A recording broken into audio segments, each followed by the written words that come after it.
Good morning everyone. Naghihikab pa. Basa Bible.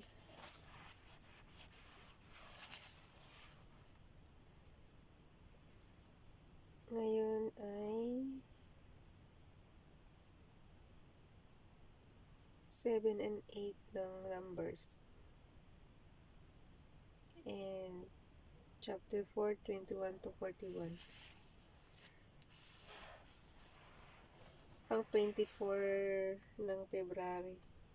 Pero ngayon, ang totoong araw is February 14. So, happy Valentine's Day, everyone. Ano unahin natin, Mark? Mark na muna. Nandito na tayo.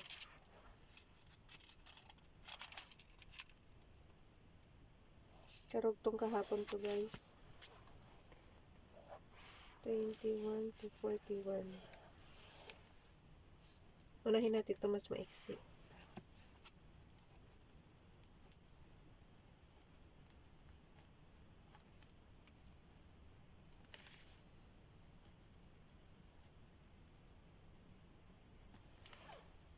Basa.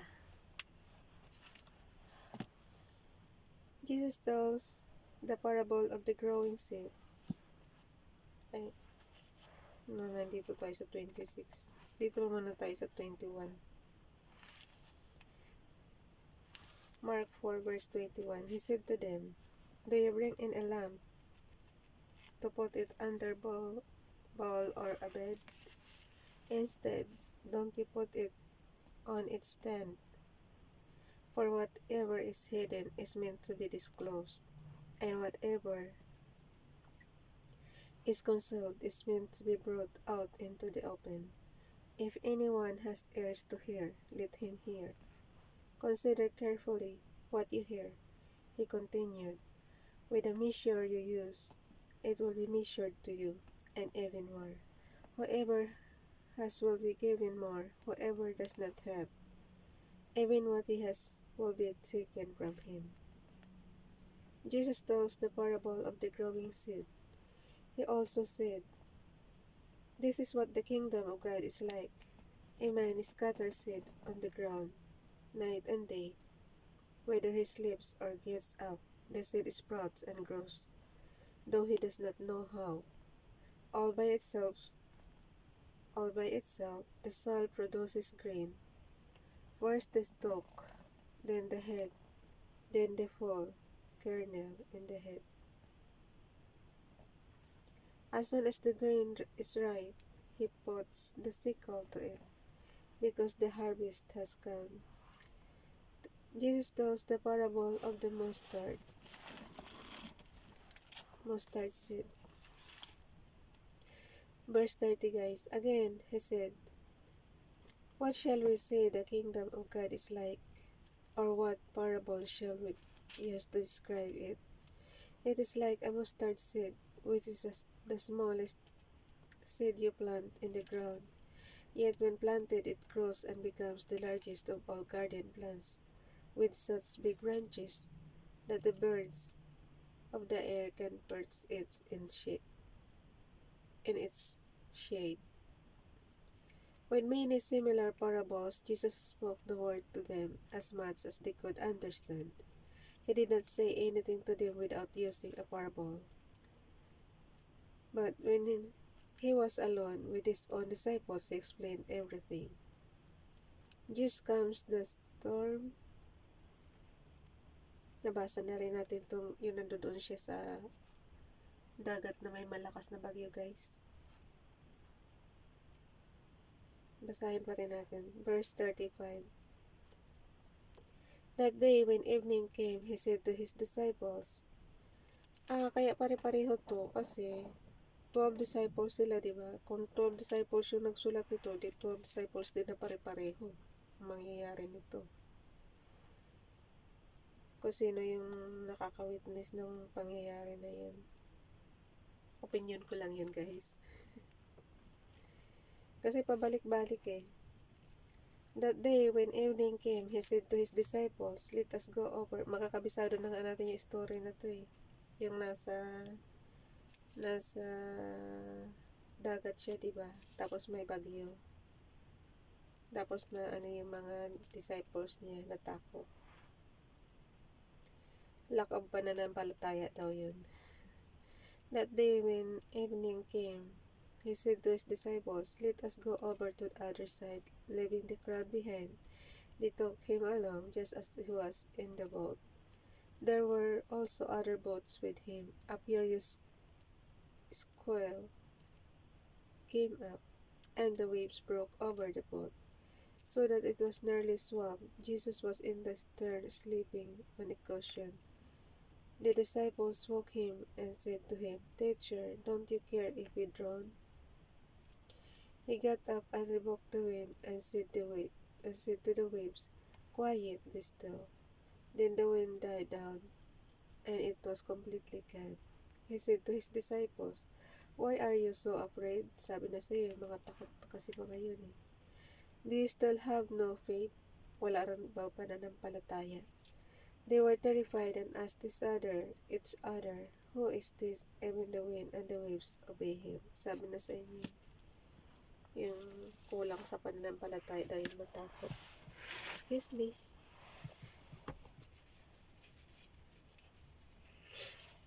Lipat na tayo sa Old Testament. Kaya commercial muna. Inuwan na.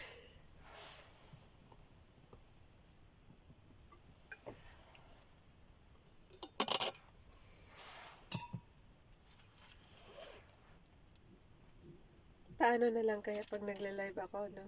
Tapos ganito. Iinom-inom.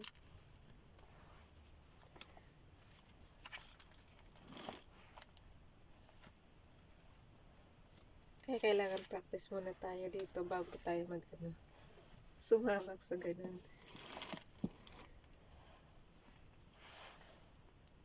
Chapter 7 and 8.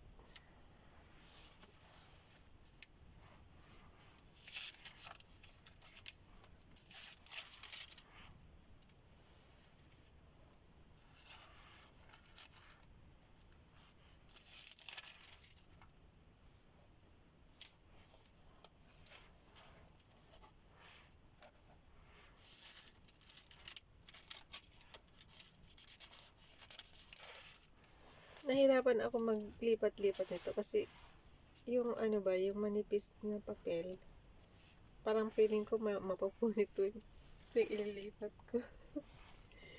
7 and 8. Nasira naman ito. 24 February 2021. Offerings at the declaration of the tabernacle. Hindi na natatapos yung offerings, kung ano-ano offerings nandito. Merong sa kasalanan, merong sa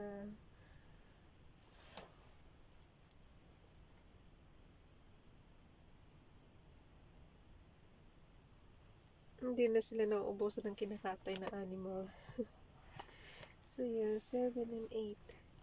Offerings at the dedication of the tabernacle. When Moses finished setting up the tabernacle,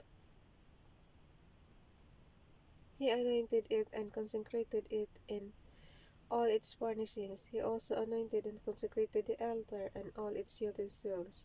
Then the leaders of Israel, the heads of families who were the tribal leaders in charge of those who were counted, made offerings. They brought as their gifts before the Lord 6 covered carts and 12 oxen, an ox from each leader and a cart from every two. They presented before the tabernacle. The Lord said to Moses, "Accept." Hindi pa tayo dito. Ang hilig ko dito sa portion na to. Kita ko kanina na gilid din. Favorite ko yata yung ganong position. Asan na ako? The Lord said to Moses, "Accept this from them that they be used in the work at the tent of meeting. Give them to the Levites as each man's work requires." So Moses took the carts and oxen and gave them to the Levites. He gave 2 carts and 4 oxen to the Gershonites, as their work required, and he gave 4 quarts and 8 oxen to the Merarites as their work required. They were all under the directions of Ithamar, son of Aaron the priest. But Moses,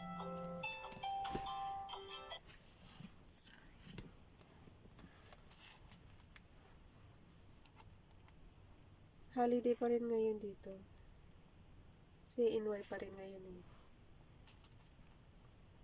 Pero ano, doble no? Happy CNY na Happy Valentine's Day pa.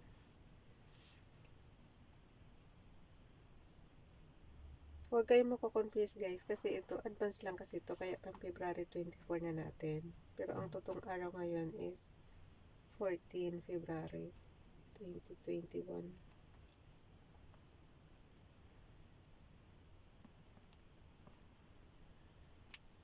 But Moses did not give any to the Kohathites because they were to carry on their shoulders the holy things for which they were responsible. When the altar was anointed, the leaders brought their offerings for its dedication and presented them before the altar. For the Lord has said to Moses, "Each day one leader is to bring his offering for the dedication of the altar." The one who brought his offering, alam guys, ini-imagine ko pagka ganitong offering, parang piyesta lang ang dati. Ang daming dinadala. The one who brought his offering on the first day was Nashon, son of Aminadab, of the tribe of Judah. His offering was 1 silver plate weighing 130 shekels, and 1 silver sprinkling bowl weighing 70 shekels, both according to the sanctuary shekel, each full with fine flour mixed with oil as a grain offering, 1 gold dish weighing 10 shekels full with incense, 1 young bull, 1 ram, and 1 male lamb a year old for a burnt offering, 1 male goat. Grabe dami dinala ni Nashon. 1 male goat for sin offering, and 2 oxen, 5 rams, 5 male goats, and 5 male lambs a year old. To be sacrificed as a fellowship offering. This was the offering of Nashon, son of Aminadab. On the second day, Nathanael, son of Suar, the leader of Issachar, brought his offering. The offering he brought was 1 silver plate weighing 130 shekels, and 1 silver sprinkling bowl weighing 70 shekels. Pare-pareho lang naman pala eh. Both according to the sanctuary shekel, as full with fine flour mixed with oil as grain offering.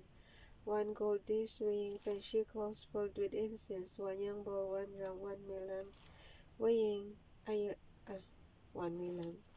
old for a burnt offering. 1 male goat for a sin offering. The oxen, 5 rams, 5 male goats, and 5 male lambs a year old, to be sacrificed as a fellowship offering. This was the offering of Nathanael, son of Zuar. On the third day, Eliab, son of Helon, the leader of the people of Zebulun, brought his offering. His offering was 1 silver plate weighing 130 shekels. Kapareho lang doon guys. Yeah, excuse me again.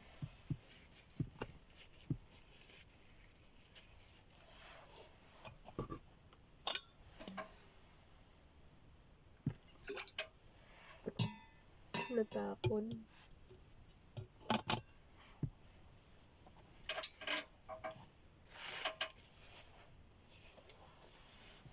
Natapon yung tubig.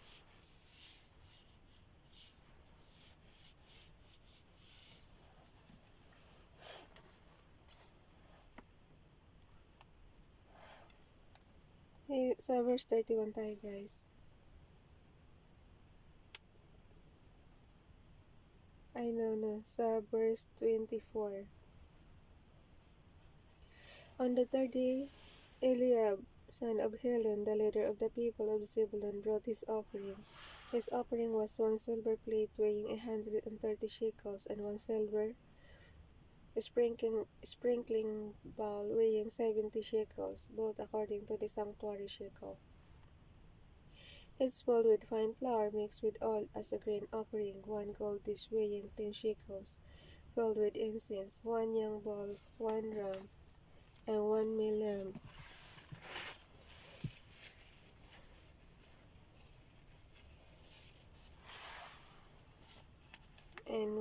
lamb, a year old, for a burnt offering, 1 male goat for a sin offering, and 2 oxen, 5 rams, 5 male goats, and 5 male lambs a year old, to be sacrificed as a fellowship offering. This was the offering of Eliab, son of Helon. Ilang days ba sila mag-dedication? Pang 30 na si Eliab. Verse 30, guys. On the fourth day, Elizur, son of Shedeur, the leader of the people of Reuben, brought his offering. His offering was 1 silver plate weighing 130 shekels, and 1 silver sprinkling bowl weighing 70 shekels, both according to the sanctuary shekel. Hindi ba pwedeng gagawin na lang tayo ng headers? Tapos, isahang sabi na lang natin kasi pareho. Tapos, palitan lang natin yung pangalan. Pareho kasi yung guys. Baka hanggang ilang days ba to. It's well with fine flour mixed with oil as a grain offering, 1 gold dish weighing 10 shekels, filled with incense, 1 young bull, 1 ram, and 1 male lamb a year old, for a burnt offering, 1 male goat for a sin offering, and 2 oxen, 5 rams, 5 male goats, and 5 male lambs a year old. Makakabisado na natin to, guys. Nakailang pabalik-balik na. To be sacrificed as a fellowship offering. This was the offering of Elazar, son of Shedeur. On the fifth day, Shelomiel, son of Surishadai, Zurishaddai,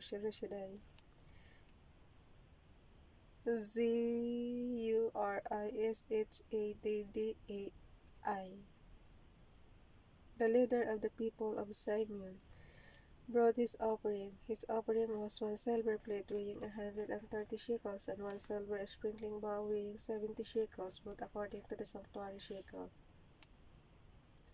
It's filled with fine flour mixed with oil as a grain offering, 1 gold dish weighing 10 shekels, filled with incense, 1 young bull, 1 ram, and 1 male lamb a year old, for a burnt offering, 1 male goat for a sin offering, and 2 oxen, 5 rams, 5 male goats, and 5 male lambs a year old, to be sacrificed as a fellowship offering. This was the offering of Shelomiel, son of Surishadai.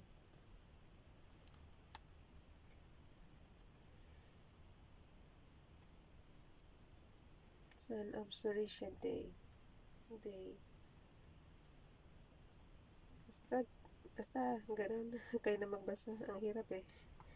On the sixth day, Eliasaph, son of Deuel, the leader of the people of God, brought his offering. His offering was so ibig sabihin 12 tribe ito kasi 12 yung anak ni Jacob. Nandito na tayo sa tribe ni God.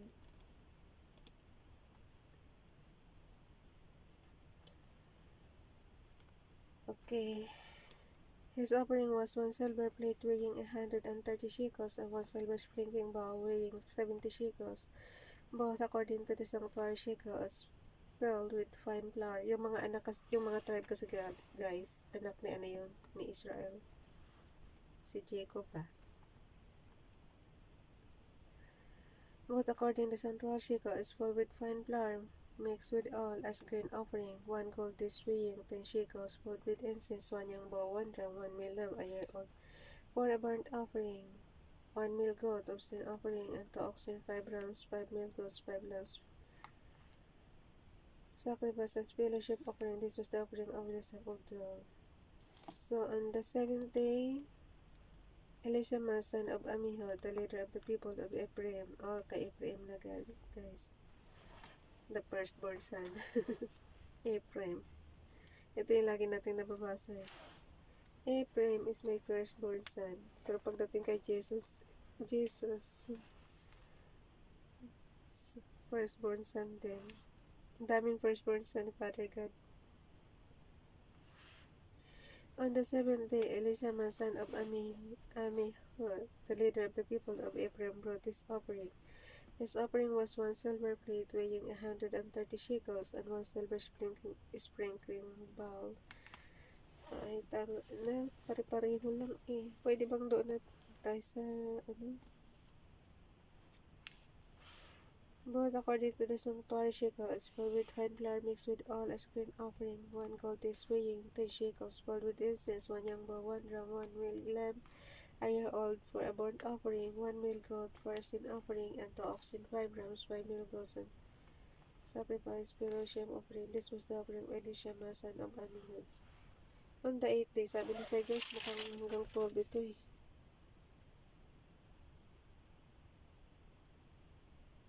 So, sabi na sa'yo hanggang 12 na. Kasi 12 tribes yung Israelites, di ba? Napagod agad eh. On the 8th of Gamaliel, son of Pedasur, the leader of the... Kasi pabalik-balik. Pare-pareho lang naman sila ng offerings. On the 8th day, Gamaliel, son of Pedasur, the leader of the people of Manasseh, brought his offering. His offering was 1 silver plate weighing 130 shekels, and 1 silver sprinkling bowl weighing 70 shekels, both according to the sanctuary shekel.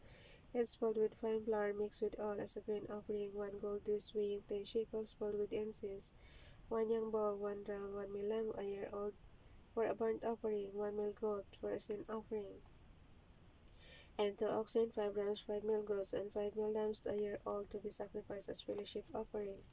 This was the offering of Gamaliel, son of Pedasur. On the ninth day, Abidan, son of Gideon, the leader of the people of Benjamin, brought his offering. Si Manasseh at si Ephraim, ano yan? Yan yung anak ano, yung tunay na love ni Jacob.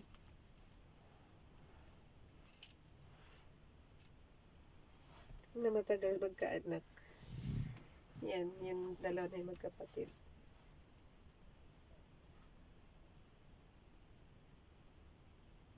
Si Rachel. Mga anak ni Rachel yan. Mas marami siyang anak kay Leah. On the 9th day, Abidan, son of Gideon, the leader of the people of Benjamin, brought his offering. His offering was 1 silver plate weighing 130 shekels, and 1 silver sprinkling bowl weighing 70 shekels, both according to the sanctuary shekel. It's filled with fine flour mixed with oil as grain offering, 1 gold dish weighing 10 shekels, filled with incense, 1 young bull, 1 ram, 1 male lamb, a year old, for a burnt offering, 1 male goat for a sin offering, and 2 oxen, 5 rams, 5 male goats, and 5 male lambs, a year old, to be sacrificed as fellowship offering. This was the offering of Abidan, son of Gideon. On the 10th day, Ahizar, son of Amishadai.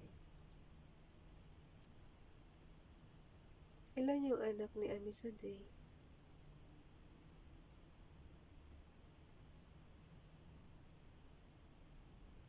Si Roshadai pala yun. Sabi ko sa inyo guys, halos magkapare-pareho ng ano eh. Ito naman, anak naman siya ni Amishadai. Yung isa naman, anak ni Surishadai. Ang ganun lang sila.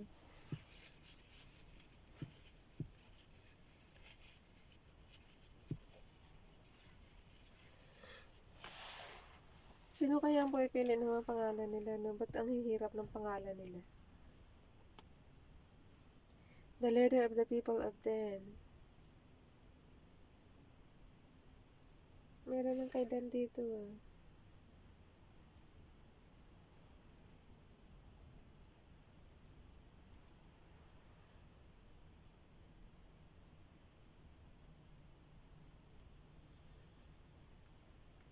Okay, dito tayo sa leader of the people of Dan brought his offering. His offering was 1 silver plate weighing 130 shekels, and 1 silver sprinkling bowl weighing 70 shekels, but according to the sanctuary shekel. It's filled with fine flour mixed with oil as grain offering. 1 gold dish weighing 10 shekels filled with incense, 1 young bull, 1 ram, and 1 male lamb, a year old for burnt offering, 1 male goat or for a sin offering, and 2 oxen, 5 rams, 5 male goats, and 5 male lambs, a year old to be sacrificed as fellowship offering. This was the offering of Ahishar, son of Ammishaddai. On the 11th day, Pagiel, son of Okran, the leader of the people of Asher, brought his offering. His offering was 1 silver plate weighing 130 shekels and 1 silver sprinkling bowl weighing 70 shekels, but according to the sanctuary shekels. It's full with wine flour mixed with oil as a grain offering. 1 gold dish weighing 10 shekels full with incense, 1 young bull, 1 ram, and 1 male lamb, a year old for a burnt offering. 1 male goat. So, biro mo yun guys, araw-araw sila mag-o-offering ng ganun. Imagine nyo na kung gaano kayaman hanggang 12 days. Burn wild goat for a sin offering and 2 oxen, 5 rams. Ulit-ulit sa verse 75. 1 young bull, 1 ram, and 1 male lamb, a year old for burnt offering, 1 male goat for sin offering, and 2 oxen, 5 rams, 5 male goats, and 5 male lambs, a year old, to be sacrificed as fellowship offering. This was the offering of Pagiel, son of Okran. On the 12th day, Ahira, son of Enan, the leader of the people of Naphtali, brought his offering. His offering was 1 silver plate weighing 130 shekels, and 1 silver sprinkling bowl weighing 70 shekels.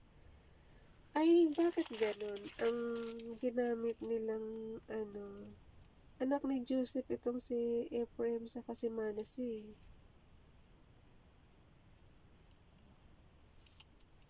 Ang ginamit pala nilang, hindi na yung si Joseph guys, natandaan nyo, ang anak niya si Ephraim tsaka si Manasseh. Hindi ginamit si Joseph dito sa sa pag-o-offering.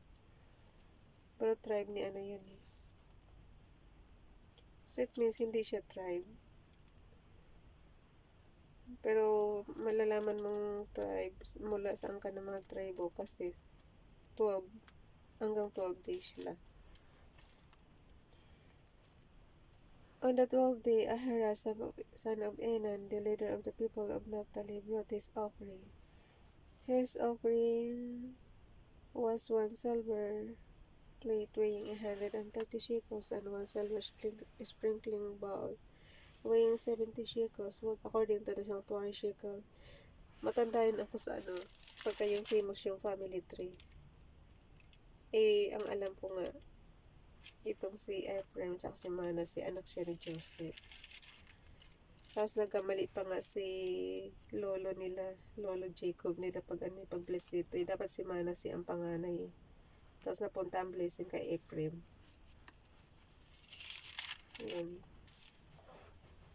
Yan ang story ng dalawa na yan. Tapos, ang naman, si Benjamin naman, yun yung bunsong anak ni Israel. Kay Rachel. Kasi magkapatid si Joseph tsaka si Benjamin. Inano yung kwento eh.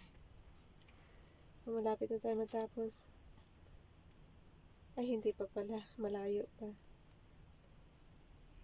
On the 12th day, Ahira, son of Enan, the leader of the people of Naphtali, brought his offering. His offering was 1 silver plate weighing 130 shekels, 1 silver sprinkling bowl weighing 70 shekels, both according to the sanctuary shekel. It's filled with fine flour mixed with oil and grain offering. 1 gold dish weighing 10 shekels, filled with incense, 1 young bull, 1 ram, and 1 male lamb, a year old, for a burnt offering.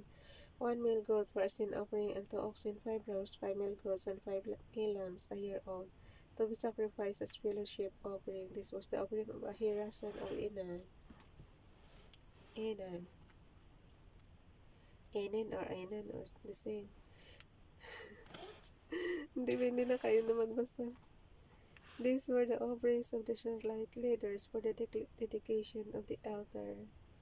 when it was anointed, 12 silver plates. These were the offerings of the Israelite leaders for the dedication of the altar when it was anointed, 12 silver plates, 12 silver splitting bowls, and 12 gold dishes. Siyempre, 12 araw yan eh. Each silver plate weighed 130 shekels, and each splitting bowl 70 shekels. Altogether, the silver dish weighed 2,400 shekels. O mainam to sila na nag-accounting na sila guys. According to the sanctuary shekel, the 12 gold dishes full with incense weighed 10 shekels is according to the sanctuary shekel. Altogether, gold dishes weighed 120 shekels. The total number of animals on the burnt offering came to 12 young bulls, 12 rams, and 12 male lambs, a year old. Together with the grain offering, young bulls, 12 rams, 12 male goats were used for the sin offering. The total number of animals for the sacrifice of the fellowship offering came to 24 oxen, 60 rams, 60 male goats, and 60 male lambs a year old. These were the offering for the dedication of the altar after it was anointed. When Moses entered the tent of meeting to speak with the Lord, he heard a voice speaking to him from between the two cherubim above the atonement cover on the ark of the testimony, and he spoke with him. So yun. Setting up the lamps, the Lord said to Moses, speak to Aaron and say to him, when you set up the 7 lamps, they are to light the area in front of the lampstand. Alam niyo bakit naging si Aaron, naging kasama lagi ni Moses? Kasi hiniling ni Moses na hindi siya ganun kagaling magsalita. So si Aaron yung kanyang tagapagsalita sa mga tao. Noon na, kasi diba sabi niya, hindi siya ganun kagaling magsalita. So yan, kinuha nila si Aaron.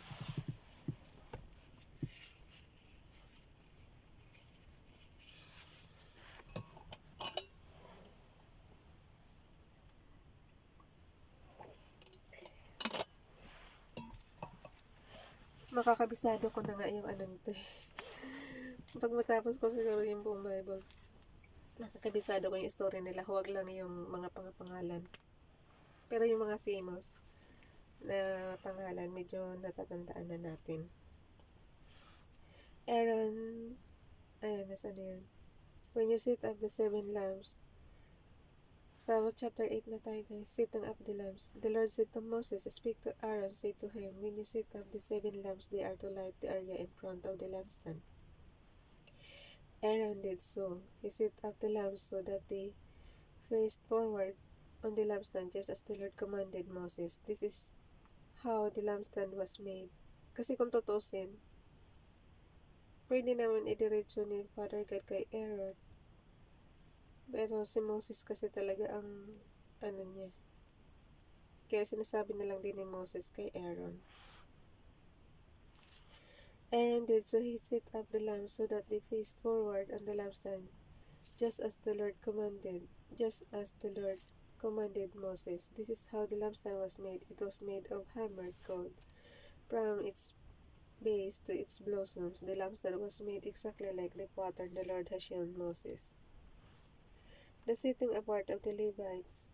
Bilo mo guys, sa dami yan, matatandaan nyo talaga yan. The setting apart of the Levites. The Lord said to Moses, take the Levites from among the other Israelites and make them ceremonially clean. To purify them, do this, sprinkle the water of cleansing on them. Then have them shave their whole bodies and wash their clothes. Shave your whole bodies. Ano ibig sabihin nun?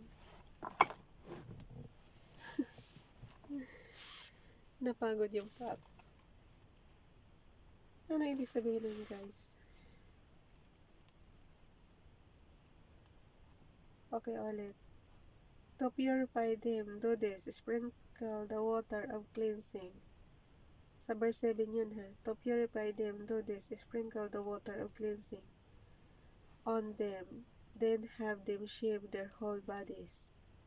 Hindi ko alam kung ano. Basta ang alam ko lang na may buhok. Yun ang isi-shave. and wash their clothes, and so purify themselves. Have them take a young bull with its grain offering of fine flour mixed with oil. Then you are to take a second young bull for a sin offering. Bring the Levites to the front of the tent of meeting and assemble the whole Israelite community. You are to bring the Levites before the Lord, and the Israelites are to lay their hands on them. Aaron is to present the Levites before the Lord as a wave offering from the Israelites, so that they may be ready to do the work of the Lord. After the Levites lay their hands on the heads of the bulls, use the one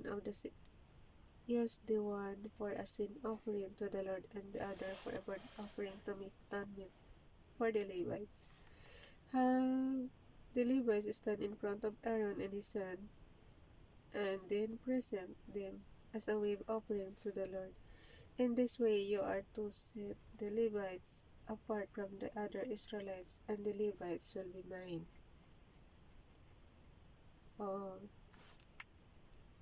After you have purified the Levites and presented them as a wave offering, they are to come to do their work at the tent of meeting.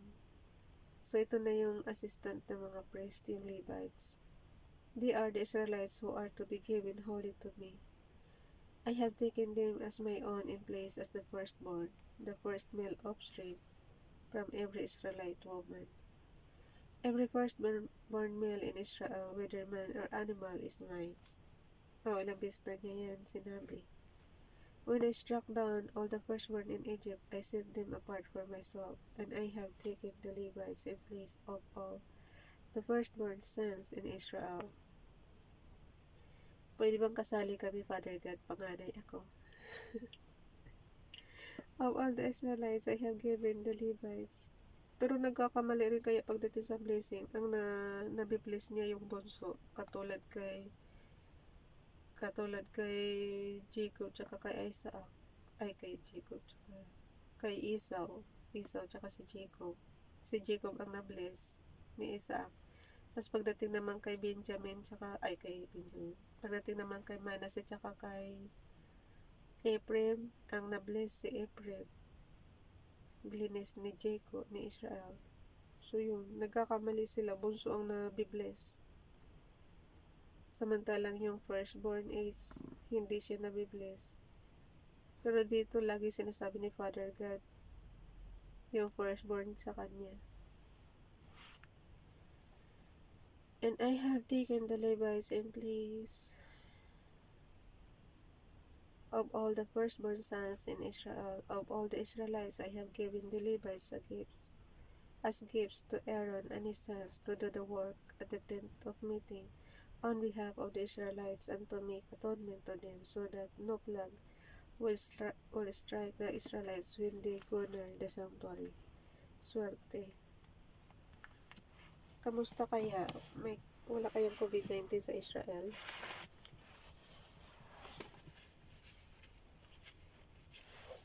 Nagtatanong lang. Moses, Aaron, and the whole Israelite community did with the Levites just as the Lord commanded Moses. The Levites purified themselves and washed their clothes. Then Aaron presented them as a wave offering before the Lord and made atonement for them to purify them. After that, the Levites came to do their work, the tent of meeting, under the supervision of Aaron and his sons.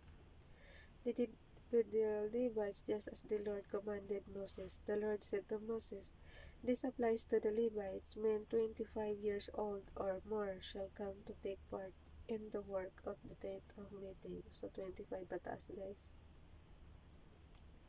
But the age of 50, they must retire from the regular service at work no longer. Sana ito ang i-apply sa panahon namin ngayon, Father God. At the age of 50, dapat mag-retire na. Dapat applicable ito sa sa generation natin, guys, oh. Kasi bakit kasi hinabaan tayo ng year 65 years old bago mag-retirement?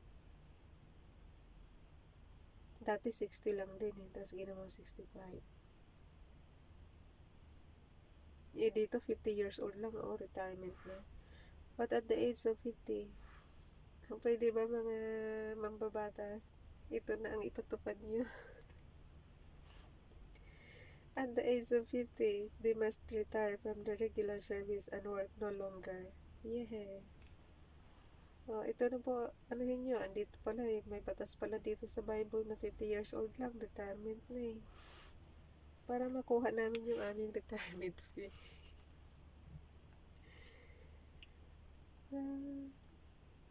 Diba guys, meron tayong mga hinuhulog sa government na, SSS, ganyan. So, ang retirement niyan, sana i-ano nila sa 50 years old na lang. Ayon dito sa nakasulat din sa Bible. But at the age of 50, they must retire from the regular service and work no longer. They may assist their brothers in performing their duties at the tent of meeting, but they themselves must not do the work. This then is how you are to assign the responsibilities of the Levites. Amen. Nawa, i-revise yung batas ng ibalik dito sa 50 years old katulad sa Bible. In Jesus' name, amen. Bye, everyone.